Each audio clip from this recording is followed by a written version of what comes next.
사이버 대학은 4년제 졸업 공고에 지원해봤자 대부분 서류 전형에서 떨어지고 면접까지 운 좋게 간다고 쳐도 서류 제출에서 결국 탈락한다는 말이 있던데.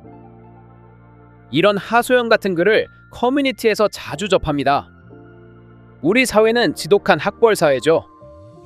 굳이 다른 나라와 비교하지 않더라도 우리 스스로 느낄 수 있죠. 학벌을 중시하는 게 나쁜 것이냐? 그 자체가 나쁘다고 할 수는 없습니다. 치열한 경쟁 속에서 학력을 검증하는 건 당연한 것이니 말이죠. 그런데 문제는 패자 부활전에 대한 관용이 떨어진다는 점에 있습니다. 경직돼 있다랄까요? 다행히 그런 경직성은 점차 완화되고 있습니다. 타당한 얘기인지 한번 들어보시겠어요? 공부는 때가 있다 라는 말, 아마 나이 들수록 현실로 와닿을 것입니다. 학창시절에 공부를 100만큼 했다면 20대에는 200, 30대에는 300, 40대에는 400. No way. 정확하게 수치화할 순 없지만 몇 곱절로 더 열심히 해야 인정받을 수 있는 것입니다. 그래서 너나 없이, 심지어는 특별한 목적 없이 고등학교 졸업 후 대학을 가는 것이죠. 그런데 말입니다. 주변에 돌아보면 대학을 안 간 사람, 그리고 대학을 갔다가 자퇴한 사람 정말 많습니다. 그리고 대학을 갔지만 자신의 전공을 살리지 않은 경우가 태반입니다. 앞서 패자 부활전이란 용어를 썼는데요. 제가 학자는 아니다 보니 적합한 용어가 떠오르진 않네요. 취업할 때 학벌이 중요한 기업, 일자리가 있습니다. 모두 그런 양질의 일자리를 갖기 위해 열심히 노력하죠. 그러나 우리 사회엔 그 외의 일자리가 훨씬 많습니다. 그런 회사에서 일을 시작했다 쳐봅시다. 일을 하다 보면 자신도 모르는 적성을 발견하고 더 공부를 해야겠다는 동기부여를 갖는 경우가 굉장히 많습니다. 그렇다고 일을 그만두고 대학을 간다는 게 여간 쉬운 일이 아닙니다. 그래서 대안으로 떠오른 것이 있으니 바로 방통대, 사이버대, 그리고 학점은행제입니다. 앞의 이야기를 다시 끌어오죠. 경력을 쌓다 보니 이직을 할 수 있다는 자신감이 생깁니다. 그런데 하필이면 나의 최종 학력이 고졸입니다. 아무래도 고졸보다는 대졸 학력이 더 눈에 띄는 법이니 시간과 돈을 들여 공부를 합니다. 누군가는 이렇게 커뮤니티 등에서 까내리기 바쁩니다. 그런데 과연 이것을 나쁘게 볼 인사 담당자, 기업의 사장님이 있을까요?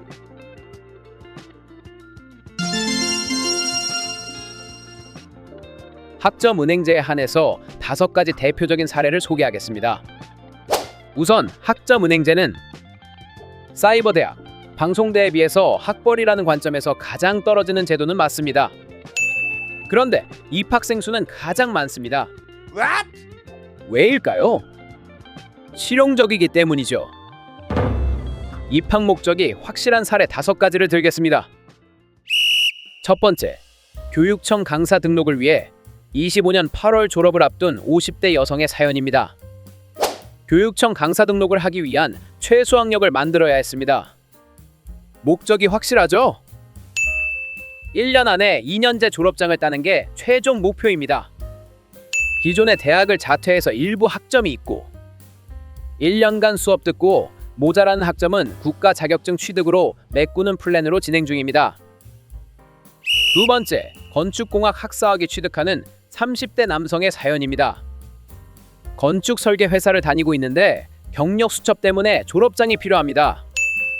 학점은행제는 온라인으로 건축공학 전공 수업을 다 들을 수 없는 상황이라 건축기사, 건설안전기사를 취득해서 최대한 전공 수업을 대체하는 방향으로 플랜을 짰습니다. 이 학우님의 목표는 일단 빠르게 건축공학 4년제 졸업장을 취득하는 것이죠. 학점은행제가 그 니즈에 딱 부합합니다. 세 번째 사례는 간호학과 진학하려는 20대 여성 직장인입니다. 먼저 주의할 점이 있는데요. 학점은행제에는 간호학과가 없습니다. 다만 편입이나 대졸자 전형 지원하는 데 필요한 최소 학력을 만들 수 있습니다.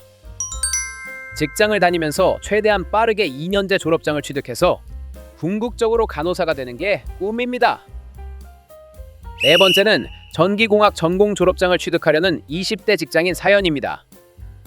대학을 1학년 1학기까지 다니고 현재는 전기공사 관련으로 종사하고 있습니다. 회사에서 학위 공부를 하라고 권유받은 케이스인데요.